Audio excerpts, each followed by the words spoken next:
College, you've made the grade, paid the price, and had some fun. But now what? 3.4 million college students will graduate in 2012 into an economy where we already need 30 million jobs. It doesn't take a math major to know the odds aren't good, but these students are their own best chance if they're willing to experiment. We're going back to school, taking over college campuses in America's heartland to learn who's actually hiring, how to get a job, and what it will take to create new opportunities to put the class of 2012 to work. It's time to attack America's problems with a wildcat energy. Yes, we are live at the University of Kentucky as the 30 Million Jobs Tour College Edition kicks off for February 22nd, 2012.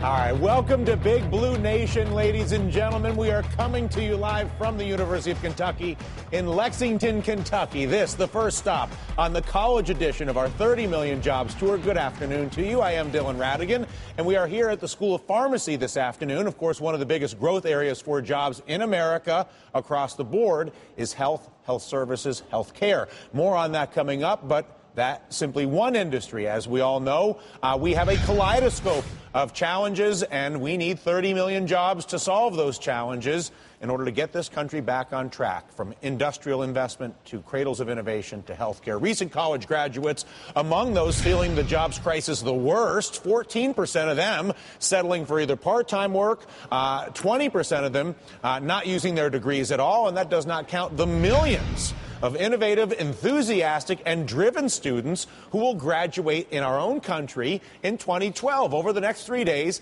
we'll talk a lot about how we as a country can match our students, their passion, their potential, their desire to help, like the Wildcats here in Kentucky, with the great needs of our nation, be it through full-time work, volunteering, experimentation, a word I like, or ultimately by freeing them from the things that are barriers, like student debt, helping to bring their ideas to change America to life at a time when we must change and change fast. We must create a culture of experimentation in this country in order to keep up with the incredibly fast-changing time we find ourselves in. And we begin with the big question on every undergrad and every parent's mind, for that matter.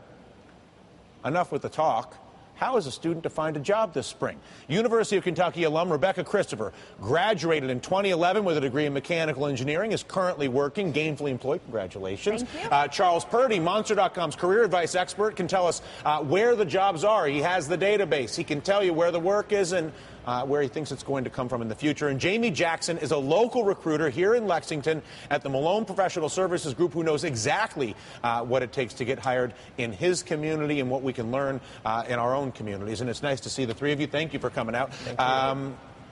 Congrats on getting the gig. Thank you. That's pretty awesome. I know. What are you doing? So I'm a shift supervisor for Corning Glass. Okay. So you're making my flat screen TV and this sort of, is that what's going on? Yes. Okay. So we make cover screen glass. It's high definition, high quality glass.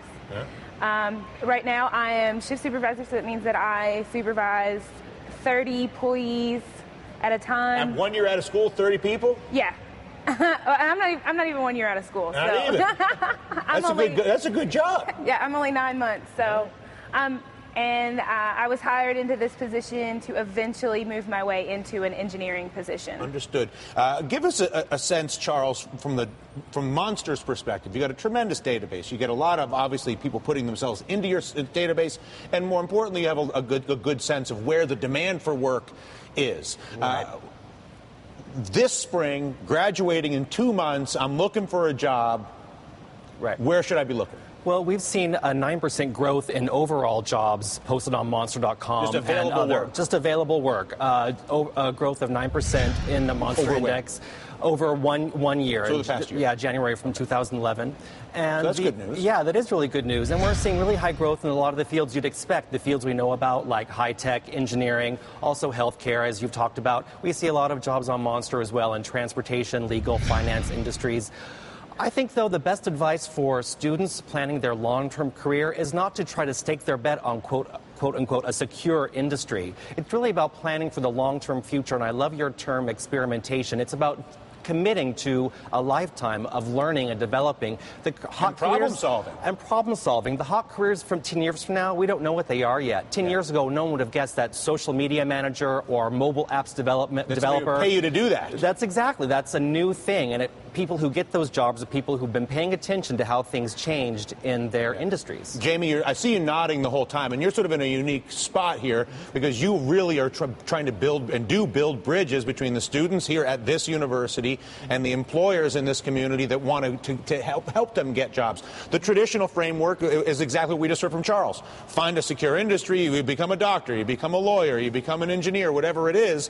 And what we're seeing is that the real skill, it seems, is your ability to identify the needs of a given business or a given community and then find a way to help solve those needs in a way that they'll pay you to do it. Is that a fair interpretation of the modern world? Well, I think so. And the reason that I was shaking my head is it all comes back to this innovative problem-solving issue. You know, with new college graduates, I know what we look for at Malone is not only unique individuals who possess the intellectual and the academic credential, but also someone who can present themselves as an innovative problem solver that's not just going to be another spoke in the wheel, if you will. So how does one do that? I'll just walk in and tell you that I'm an innovative problem solver. Does that do it? Well, I mean, honestly, to me, I think the biggest component of that is your ability to work in teams. You know, working individually is not really the best way, I think, to present yourself as a problem solver. You need to come in, be a member of a team, and you know, really contribute from that front. Go ahead.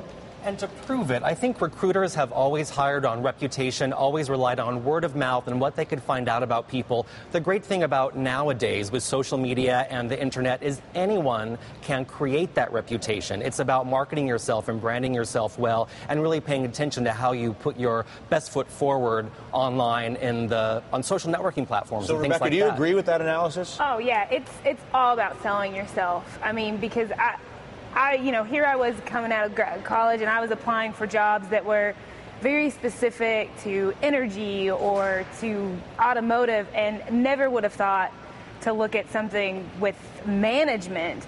And somebody suggested a job to me and I said, okay, let me go out there and take it. Let's see what I can do with it. And it's wound up to pay off in dividends. Do you agree with what they've said about the culture, that it comes down to culture? And if you have a culture that's based on team activity, group-based problem solving, if you know how to do that, then you know how to run experiments, you know how to evaluate those things, and then you can really put yourself into the system. You have to be able to show that you can work with others well. So you have to show that you can work in a team and you can work in a team environment because that's what companies want. They're not expecting you to be the end-all, be-all, the one true They just want you to help them. Because the reality is, the companies frequently, wherever they are today, is not where they're going to be 3 or 5 years from now. So they need, as the company, if the company must be ready to adapt, the people that work in the company have to be a part of that adaptive culture, right, Charles? Yeah. Companies hire you for what you can do, not for what you have done. Companies hire you for what you are going to be able to do for them in the future. And some of the ways you demonstrate that is by showing what you've done in the past and how you've adapted to changes and how you've really committed to staying on top of developments in your industry and in the world as a whole. Yeah, we talk a lot in these events and speeches and moving around about how is the answer. That who, what, when, where, and why is something that you're constantly, it's going to change. You figure, listen, I don't know, it could be a different what every day. But if you have a high-quality how, that you are then not only more likely to solve problems, Jamey, but that you're also more likely to put yourself in a situation where you can help the people around you. That's right. And I think that a component of the how comes down to managing the expectations of a recent college graduate entering the workforce, as opposed to maybe looking for a job and focusing on the initial monetary benefit of that opportunity. Focusing more on getting any job that has a reasonable prospect of offering growth and piques the interest of the job seeker. It's very important because then when you go in, you show your work ethic, your commitment to the team. Growth opportunities will come after that, and it's hard for us to condition ourselves, but sometimes the process is more important than the result. Yeah.